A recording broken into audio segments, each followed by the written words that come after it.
అనపగింజల గుగ్గులు ఇలా చేయాలండి. చాలా బాగుంటుంది ఇలా చేస్తే. ముందుగా ఎలా చేయాలో ఒకసారి చూద్దామండి. ఫస్ట్ అనపగింజలు తీసుకుంటున్నాను చూడండి. ఒక గిన్నెలో తీసుకొని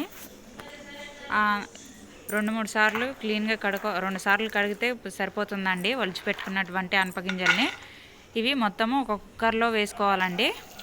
కుక్కర్లో మొత్తం వేసిన తర్వాత 2 గ్లాసుల వాటర్ వేస్తున్నాను చూడండి. అందులో 2 గ్లాసులు వాటర్ వేసుకొని తగినంత సాల్ట్ వేసుకోవాలండి. వేసుకొని కొంచెం ఆయిల్ వేసుకోవాలండి. వేసుకొని మూత పెట్టేసి స్టవ్ ఆన్ చేసి ఉడికించుకోవాలండి. 3 విజిల్లు వచ్చేంత వరకు ఉడికించుకోవాలి.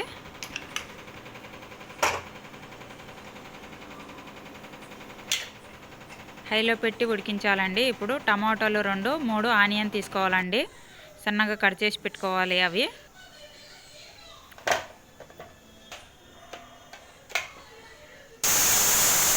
3 పచ్చిమిర్చి తీసుకోవాలండి. ఇలా పొడుగ్గా కట్ చేసి పెట్టుకోవాలి. ఇలా పొడుగుగా కట్ చేసి సన్నంగా కట్ చేసి పెట్టుకోవాలండి. చూడండి 3 విజిల్లు అయిపోయినాక స్టవ్ ఆఫ్ చేసుకోవాలండి. ఇప్పుడు పచ్చిమిర్చి సన్నంగా కట్ చేసి పెట్టుకొని ఆనియన్, కొత్తిమీర, టమాటాలు ఇట్లా సన్నంగా కట్ చేసి పెట్టుకొని గిన్నె ఆయిల్ హీట్ అయిన తర్వాత ఆయిల్ వేసుకొని ఆయిల్ హీట్ అయిన తర్వాత ఆవాల జీలకర్ర వేసుకోవాలండి. ఆవాల జీలకర్ర వేసిన తర్వాత ఆనియన్, కరివేపాకు వేసుకోవాలండి. పచ్చిమిర్చి వేసుకోవాలి. ఇప్పుడు మొత్తం వేసుకొని ఒకసారి మిక్స్ చేసుకోవాలండి.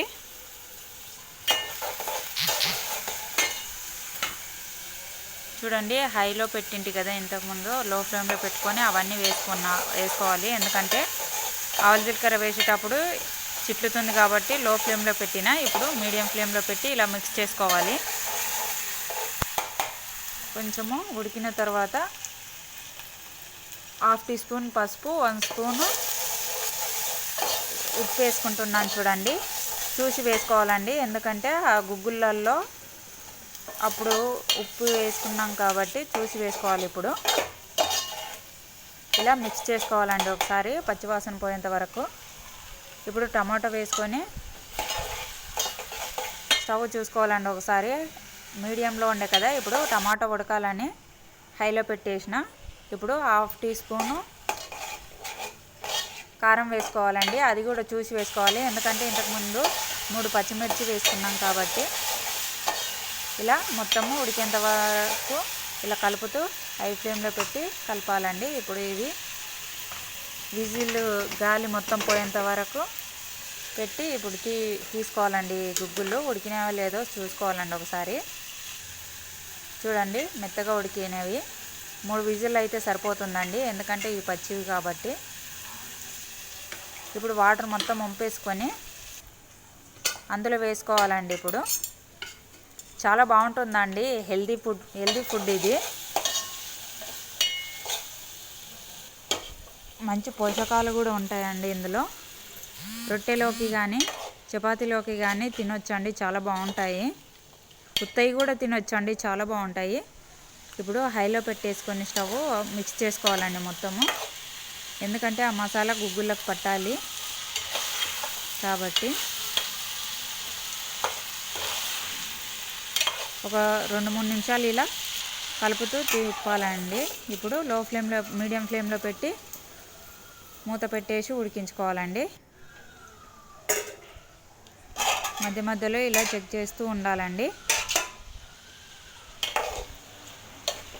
ఎందుకంటే అడుగు పడుతుంది కాబట్టి ఇలా మూత తీసి కలుపుతూ ఉండాలి. ఒక 4 నిమిషాల తర్వాత అందులో ధనియాల పౌడర్ వేసి మిక్స్ చేసుకోవాలండి. తగినంత ధనియాల పౌడరు. ఇప్పుడు మూత పెట్టేయాలండి. లో ఫ్లేమ్లో పెట్టి కొంచెం మీడియం ఫ్లేమ్లో పెట్టుకుందాం. ఎందుకంటే అడుగు పడుతుంది కాబట్టి చూసి పెట్టుకోవాలండి, వాటర్ లేకపోతే. ఇప్పుడు సన్నంగా కట్ చేసి పెట్టుకున్నటువంటి కొత్తిమీర స్టవ్ ఆఫ్ చేసి వేసుకొని దించుకోవడమేనండి. మొత్తము ఉడికింది కాబట్టి మసాలా మొత్తం గుగ్గుళ్ళకి పట్టినాయి కాబట్టి ఇప్పుడు దించేసుకోవడమేనండి. చాలా బాగుంటుందండి రొట్టెలోకి.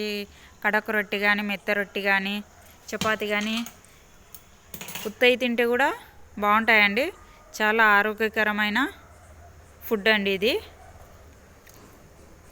నచ్చితే లైక్ చేయండి. లైక్ చేయడం లేదండి, వీడియో చూస్తున్నారు కానీ లైక్ చేయట్లేదండి.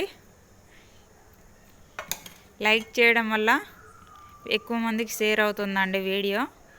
చూడండి చాలా బాగుంటుందండి.